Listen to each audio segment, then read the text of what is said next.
皆さんこんにちは。マイプラチャンネルです。今回もご視聴ありがとうございます。さあ今日はですね、トーラスさんからレビュー用に提供していただいたこちらクーリファイ 2S というネッククーラーですね。こちらをご紹介していきたいと思います。でトーラスさんというとね、今までうちのチャンネルでは iPhone ケースをよく紹介してきたんですけれども、実はこういったですねネッククーラー、首掛け式扇風機といったものもクーリファイというねブランド名でたくさん出されているメーカーさんで、はい、こちらね、トーラスさんの Amazon での商品ページになるんですけれども、以前はねこういう風な iPhone ケースを紹介しましたが、これですね、2023年最長持続バッテリー搭載版クーリファイ 2S ネッククーラー、これがね今回紹介するものなんですが、その他ですねこういった首掛け式扇風機をはじめいろんなタイプのね体に装着するタイプの扇風機を販売されております。で今回紹介するねこのモデルなんですけれども、そのクーリファイのねシリーズの中で最新ですね。そして単なるね扇風機ではなくてネッククーラーです。この部分、金属の部分、肌に触れるところが冷たくなることによっても体をね冷やしてくれるというモデルになっております。はい、ということでね、夏本番を前にしてこういった首掛け式のネックファン、それからネッククーラーですね、必要とされている方多いと思うんですけれども、ネッククーラータイプって僕ね今回初めてなんですよ。非常に楽しみにしております。ということでまずは早速開封していきたいと思います。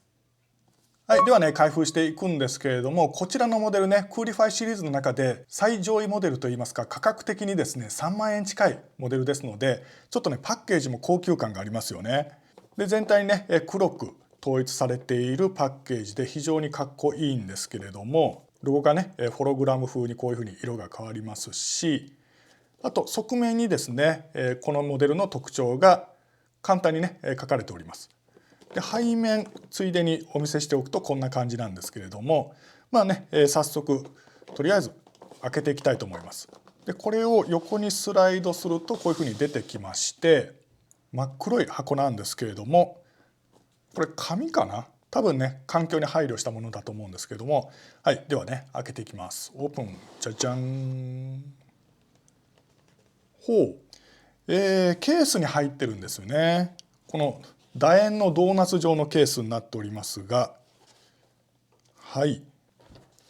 ここにねこういうふうに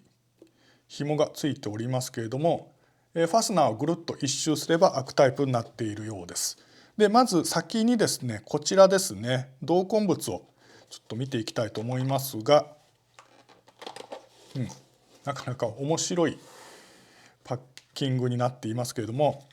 書かれているのが 18W ファーストフュエルということになっていますので、多分ね 18W 急速充電できますよっていうことだと思うんですが、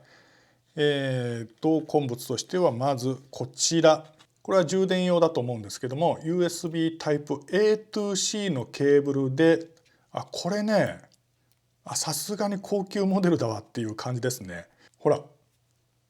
タイプ C 側のコネクタ、この L 字タイプですね。そしてねちょっと画面では伝わりにくいかもしれないんですが、このコードがね質感がかなりいいですね。シリコンですかね、ふにゃふにゃとした感じで絡みにくいようなタイプになっていると思います。で長さですけども、ケーブルの長さはね2つ折りにしてこれぐらいですので70センチから80センチぐらいですかね。充電用のケーブルが1本入っております。はい、それからあとは紙類だと思うんですが、いろいろ入ってますね。まずこれが取説かな、そうですね。いろんな言語で書かれておりまして、はい、日本語でもね表記がちゃんとあります。はい、それから、こちらがリフレッシュ・ユア・クールと書かれていますけれども、保証関係ですね。この QR コードを読み込んで保証登録しましょうというものですね。はい、あとこちらはクイックガイド、クイックスタート的なガイドですね。こちらもねもちろん日本語対応しております。はい、さらにもう一つ、こちらも取説かな。こちらはあれですね、多分ね操作用のアプリがあるんだと思います。App Store とか Google Play でアプリをダウンロードするための QR コードがついておりますね。ここちらもね後でしっかり見たいと思いますが、多分ねこういったもの後ほど操作方法のところでね紹介すると思います。はい、付属品はね以上ですね。はい、それではいよいよ本体を見ていきたいと思いますが、このケースね、こういったケースですね。なかなかこういう形のケース見たことないですけれども面白いですね。で表面ねファブリック調、布調になっているんですが、セミハードケースと言ったらいいんですかね。しっかりしたケースになっております。はい、それではオープン。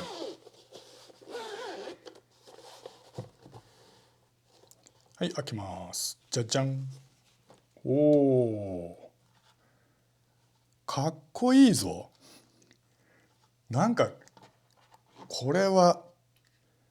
首掛け式扇風機とかネッククーラーとかいうよりは近未来的なガジェットみたいな感じですね。なるほど。あ、この可変もすごく滑らかというか、へえ、面白い。また後ほどですね、詳しく諸データとか操作方法を紹介するところでね、細かいところお見せすると思うんですけれども、一旦ここでですね、簡単にざっと外観をご紹介していきたいと思います。で、まずこれですね。こちら側に電源ボタンがあって、その下に充電用のポートがあります。でぐるっと背面に行って、ここにトーラスさんのロゴが入っていて、ここだけシリコンかな、ちょっと材質が違いますね。でさらに反対側面に行くと、これ何かのモードの切り替えボタンだと思うんですが、こういったボタンがついております。でファンについてはこことここですかね、この2つついていて、吹き出し口もこことここ2系統に分かれていて、でこれはネッククーラーでもあるので、冷却プレートがここですね、この内側部分についているというふうになっています。でここにね注意書きのシールが貼られているんですけれども、これもね後でしっかりと見てみたいと思います。でちょっとねこの段階で試しにね電源入れてみたいと思いますが、お、風が出ますね。でここにね C179% っていうふうに出てきてますけれども、これバッテリー残量でしょうね。こういったデジタル表示で表示してくれる、これいいですね。 C2、 風が強くなりましたね。3段階の風量調節で4回目押すと電源が切れました。はい、ということでね開封が終わりましたので、これからですね充電しつつ取扱説明書しっかり読んで、しばらくねテスト期間として使用してみたいと思います。で動画後半で諸データ、それから取り扱いの操作方法ですね、そういったものと合わせて使用してみての感想をお伝えしていきたいと思います。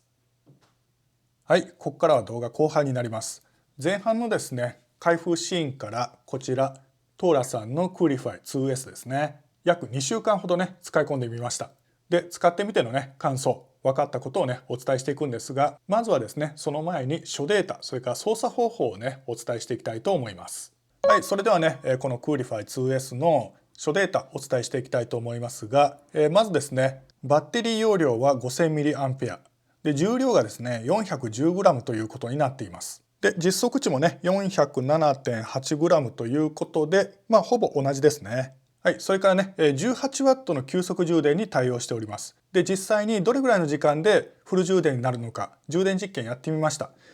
でやってみたのがクーリファイのバッテリー残量が 0% のところから、使った充電器はこちらになるんですけれども、同じくトーラスさんのねこういった充電器で 30W 出力できるものです。充電実験の途中経過30分ごとに計測したもの、ここに移しておきますけれども、結果としてはね約2時間ほどでフル充電になりました。はい、それからですねモードは3種類、冷却モードと風モード、それから加熱モードがあります。また風量に関してはですね3段階、エコ、ノーマル、マックスというふうに書かれているんですけれども、その3段階切り替えができます。で風を送るファンですが2つ搭載されていますし、あとですね冷却プレート、この内側にちょっと見にくいと思いますけれども2枚設置されています。それから駆動時間ですが、冷却モード、風モード、加熱モードの各モードにおいてエコ、ノーマル、マックスでご覧のような駆動時間になっております。最長はですね風モード、風を送るだけの首掛け式扇風機の状態ですね。この時には28時間。で、最短なのは冷却モード、冷却プレートを作動させた状態でのマックスですね。3時間となっています。はい、次にね、操作方法をお伝えしていくんですけれども、操作方法、大まかに分けて2通りあります。で、1つが、この Coolify 2S に搭載されているボタンでの操作。で、もう1つが、アプリですね。スマートフォン上での操作。この2つになります。先にですね、本体でのボタンでの操作。これをね、ご説明していきますが、電源ボタンがありますよね。で、これを1回押してやると電源オン。で、そのモードがね、ここに表示されます。今ね、クールモードですよね。で、先ほど、各冷却、風、加熱モードともに、3つの段階、エコ、ノーマル、マックスがありますよっていうふうにお伝えしましたが、この電源ボタンを今 C1 になってますけれども、続けて押してやると C2、さらに C3 っていうふうに3段階切り替えることができて、で4回目押すと電源オフになります。また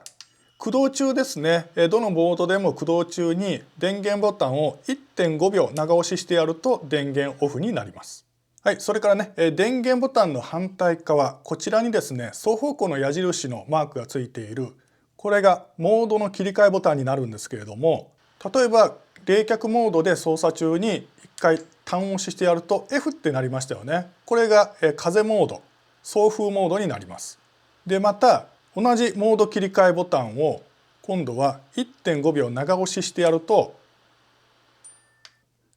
鐘の音とともに今 H1 っていうふうに表示されましたよね。これ加熱モードです。で、加熱モードから切り替えるのはまたね、長押しですね。そうすると冷却モードに戻ってきます。あとね、もうご覧の通りですね、しばらくすると数字が表示されて、バッテリー残量を数字でパーセントで表示するようにもなっています。で、一つ付け加えますけれども、今冷却モードですよね。で、これで電源を切ります。で、次に電源オンにした時に、前回使っていたモード、電源をオフにした時のモードで再起動します。ですので、例えば加熱モードにしましたけれども、これで電源をオフにします。で、また電源をつけると、はい、H ですよね。加熱モードで再起動します。はい、次にね、アプリでの操作をご説明していきたいと思います。はい、これがね、トーラスさんのアプリなんですが、立ち上げます。はい、そうすると、自動的にね、もう登録してありますので、接続してくれます。で、このね、アプリ上で何ができるのか、何が表示されるのかということなんですが、はい、まずね、ご覧の通り、バッテリー残量もね、表示してくれます。で、あと3つのモードですね。冷却モード、それから風モードですね。それとヒーター、加熱モード。この3つのモードが表示されるんですが、先ほどね、説明したように、この Coolify 2S の本体の電源ボタンでは、1回押すごとに弱、中、強の切り替え3段階しかなかったんですよね。ですが、アプリだとですね、もう少し細かく設定することができまして、はい、例えばね、今電源入れますけれども、電源のオンオフもアプリ側でできるんですが、今ね、冷却モードで作動しております。で、これをここではジェントル、ナチュラル、ストロングという3段階の表示がされていますが、実はですね、こういうふうにスライドしてやると、細かくね、調整することができるんですよね。で、また、ここですね、連続っていうふうに表示されていると思いますけれども、例えばこれタイマーで 0.5 時間、30分タイマー、1時間タイマーっていうふうに、タイマーをね、セットすることもできます。で、最大が4時間ですね。あとですね、今、説明で操作しているときにピピっていうふうに音がしてますよね。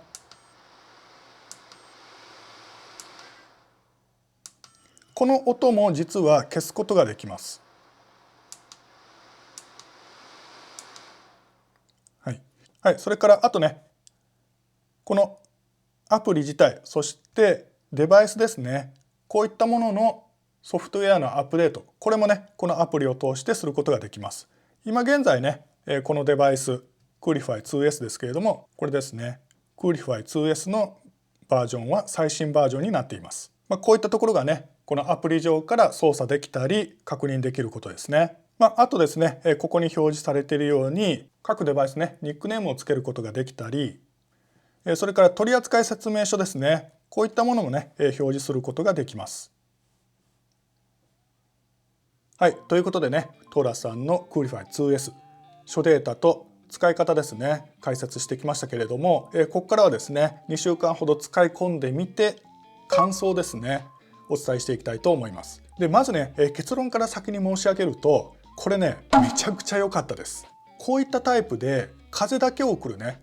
ネックファン、いわゆる首掛け式の扇風機ですね、以前にも他のメーカーさんのものを紹介しましたけれども、冷え方がね全く違います。やっぱりね、ここに冷却プレートがついているネックファンではなくてネッククーラーというもの、扇風機とは全く違う冷え方をするっていうのがね、今回分かりました。でまだですね6月中なので、本当に夏真っ盛りの気温が30度を超えて体温に近いような時、そういったものすごく暑い中でのテストっていうのはできなかったんですけれども、この2週間の間結構この部屋2階で暑いんですよね。暑い中動画編集作業する時にこれをですね首につけて動画編集をしたり、あるいはお風呂上がりですね、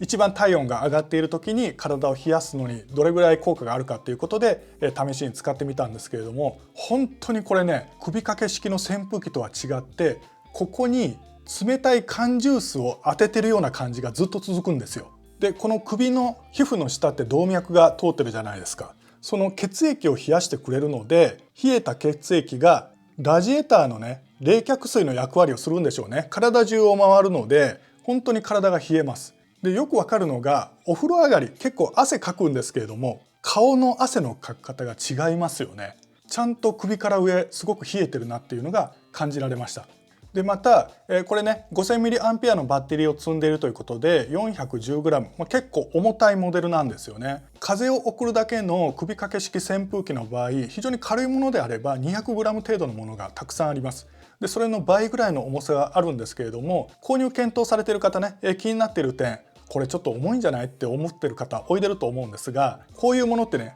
肩に乗せて使うものなので、別にね手に持って使うものではないので、正直言ってね、重さはほとんど気になりませんでした。ただね、使用シーンでちょっと注意してほしいのは、この冷却プレートが内側にあるじゃないですか。ここが首に直接ね肌に触れないと効果がないんですよね。なので例えば通勤途中に使いたいんだっていう方おいでると思いますけども、ワイシャツを着て出社されてる方、当然襟がありますよね。襟の上につけたのではちょっと効果がないです。もしね仕事の行き帰りにも使いたいんだという場合はですね、クールビズ最近普及してますので、ネクタイ外されてる方多いと思いますので、襟をちょっと広げてやって、その襟の中ですね、首に触れるように使うという使い方でないとちょっとね効果は半減すると思います。その辺をお伝えしておいて、この2週間使ってみて良かった点と気になった点をお伝えしていきたいと思いますけれども、まず1つ目良かった点、これはもう何と言ってもね、冷えるっていう点ですね。冷えます。本当に冷えます。もうさっきも言ったように、風を送るだけのネックファンとは全然違います。で使用期間がまだ6月ですので、これは僕の想像なんですけれども、おそらくね33度とか4度とか体温に近いぐらいの気温の中で使った場合に、風を送るだけのネックファンだと熱風が来ると思うんですよ。でそういった場合にはですね、なんか霧吹き状のもので顔をちょっと湿らせてやって、気化熱ですね、気化熱で体温を下げるというようなことをちょっと工夫しないといけないと思うんですが、この Coolify 2S の場合は冷却プレートがありますので、ネッククーラーですので気温とか関係なく冷やしてくれますよね。その点、日本の本当に暑い時期にはこちらが絶対おすすめだと思います。はい、2つ目の良かった点、これはね先ほど紹介したアプリですね。これねやっぱり便利ですよ。首にかけて使うものですので、簡単な操作、ここのボタンをピッと押せばそれで済むことなんですけれども、例えば風の量にしてもですね、もうちょっと細かく3段階じゃなくてもうちょっと調整したいなっていう時ありますよね。僕の場合だと動画編集してる時にはヘッドフォンをするんですけれども、ヘッドフォンに風が当たるとね結構ねザーっていう音がするんですよね。弱だったらまあまあ気にならないんですけれども、中だったら結構気になると。でも弱ではちょっと風が物足りないなっていう時、もうちょっとだけ上げたいっていう時があるんですが、そういった調整もねこのアプリだったらできるわけですよね。またねバッテリー残量、これ後で触れたいなと思ってたんですけれども、ここに表示されてもね見えないんですよね。その点も手元で確認できるという点でアプリね非常に使い勝手が良かったです。でこの話に関連してくるんですけど、3つ目、バッテリー残量が分かりやすいという点ですね。こうやってね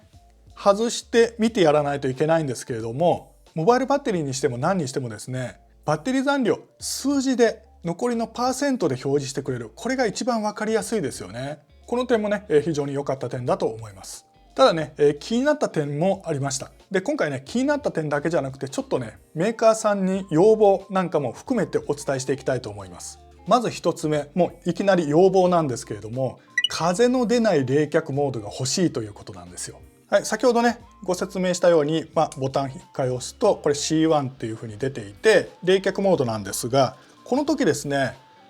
もう持っている指先が冷たく感じるぐらいすごく早くね冷えてくるんですけれども、ここから風もちゃんと出ておりまして、こんな感じで出てるんですよね。でこの風と冷却プレートの2つで冷やしてくれるんですが、この風がね邪魔に感じる時があるんですよ。さっき言ったように僕ヘッドホンつけて動画編集やったりする時もこれ使ってたんですけれども、首が冷えてすごく気持ちいいんですが、この風がヘッドホンとかイヤホンに当たって風切り音がするんですよね。でここにも吹き出し口があるように、この冷却モードの時にはこの辺に機械が入ってると思うんですけども、これを冷やすために風がこういうふうに抜けていくんだと思うんですよ。なのでもしかすると冷却モードの時にこの機械自体を冷やすために風は絶対送らないといけないのかもしれないんですが、でもねこれ加熱モードもあるじゃないですか。加熱モードの時風は止まるんですよ。なのでもしかすると冷却モードの時が一番ねこの中の機械が加熱するのかなというふうにも思うんですけれども、風を止めて使えるということであれば、是非ね冷却モードの時にも風なしというモードをね追加してほしいなと思います。今ね冷却モードのエコで作動中なんですけれども、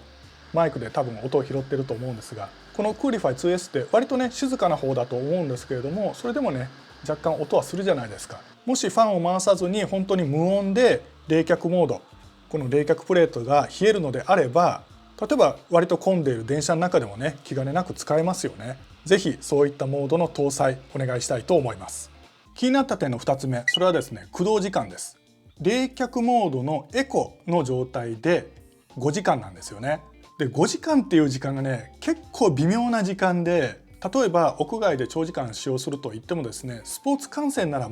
大丈夫かなと思うんですよ。サッカーとかあとプロ野球ですね。5時間あれば試合前後も含めてですねなんとかなるかなと思うんですけれども、もっと長時間屋外でいるよと、例えばキャンプとかフェスとか行った場合にですね、これは心もとないですよね。でそういった場合に風だけのモード、これをうまく組み合わせてなんとかね駆動時間を伸ばして使うというような工夫がね必要になってくるなと思います。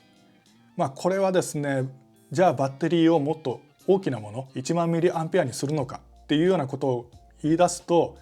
サイズとか重さとの関係もありますので微妙なところなんですけれども、使い方によってはね冷却モードのエコで5時間っていうのは使用者側に工夫が必要な駆動時間だと思います。はい、気になった点3つ目です。3つ目はですね携帯性です。これもねもうしょうがない問題だと思うんですが、是非ねメーカーさん何か工夫してアイデアを出して頑張ってほしいなって思うんですよね。っていうのはもうこういう製品って絶対この形なわけですよ。馬蹄形なんですよね。でこの形ってすごく場所を取る形なんですよ。何かびっくりするようなアイデアで畳んだらめちゃめちゃちっちゃくなるとか、こういう風に畳めないんですかね。わかりますか？ペタペタではなくてこういう風に畳んでスティック状になるとかですね、なってくるとカバンにスポッと入れられるんですけれども、このままだったら持ち運びすごくね場所を取りますよね。でまた付属のケースです。これねキャリングケース、面白いのは面白いんですけれども、これねやっぱり場所取りますよね。今のところはね仕方ないかなと思うんですけれども、トーラスさんってめちゃくちゃアイデア商品実用化しますので、是非ね何かものすごい解決方法を出してくれること期待したいと思います。はい、で最後4つ目なんですけれども、それはね価格です。最初にねお伝えしたようにこれね3万円近くするんですよね。Amazon でのね値段って毎日変わりますし、セールになったらね安くなるんですけれども、このね使用期間の間に安くなったのがタイムセールで26,000円台でしたね。それでもね結構こういった商品ではお高いクラスですので、ちょっとね購入によいしょがいるかなと思うんですが、ただねこれも考えようで、今ね季節柄涼しいですよ、冷えますよっていうことしか言ってないんですが、これ忘れてならないのは加熱モードがあるんですよ。冬も使えるんですよね。そういったところを加味したり、あるいはもう一つですね、他のメーカーさんネッククーラー、冷却プレートがついているものいろいろ見てみたんですけれども、駆動時間がね短いものがほとんどなんですよ。結構これね駆動時間長いタイプなので、そういったね駆動時間の長さで、あとねアプリでも操作できるという便利さ、こういったところを全て総合的に判断すると妥当な値段かなというふうにも思うんですけれども、やはりねもうちょっと安くなってくれると手が出しやすいなっていうふうに思います。今回ね気になった点としてお伝えしたのはメーカーさんへの要望がほとんどなんですけれども、総合的に見てねこの商品本当にね気に入っていて、毎日風呂上がりに首につけてるんですけれども、あとはね本当に夏本番の気温が30度超えてきた時の炎天下での使用感ですね、どれぐらい効果があるのか冷えるのか、この辺ね、実験するのを楽しみにしています。いずれにしてもですね、この風だけではなくて冷却プレートですね、この気持ちよさ一度体験するともう手放せなくなりますので、ぜひね試していただけたらと思います。はい、いかがだったでしょうか。今回はですねトーラスさんからレビュー用に提供していただいたネッククーラークーリファイ 2S をご紹介してきました。これからね夏本番に向けてどんどん暑くなってきますよね。でコロナも明けたことですし、この夏はですね屋外でのイベントたくさんね予定されてるじゃないですか。夏祭りとか花火大会もどんどん復活してますよね。野外フェスに行かれる方もおいでると思いますし、野球観戦とかですねスポーツ見に行かれる方もおいでると思います。ぜひねそういった時に熱中症対策としてクーリファイ 2S 購入をね検討していただけたらと思います。熱中症ってね舐めたらダメですよ。本当に怖いですよというのを最後にお伝えしておきます。この動画が参考になった、面白かったという方は高評価、チャンネル登録、そしてベルのマークをポチッとしていただけると嬉しいです。それではまた次回の動画でお会いしましょう。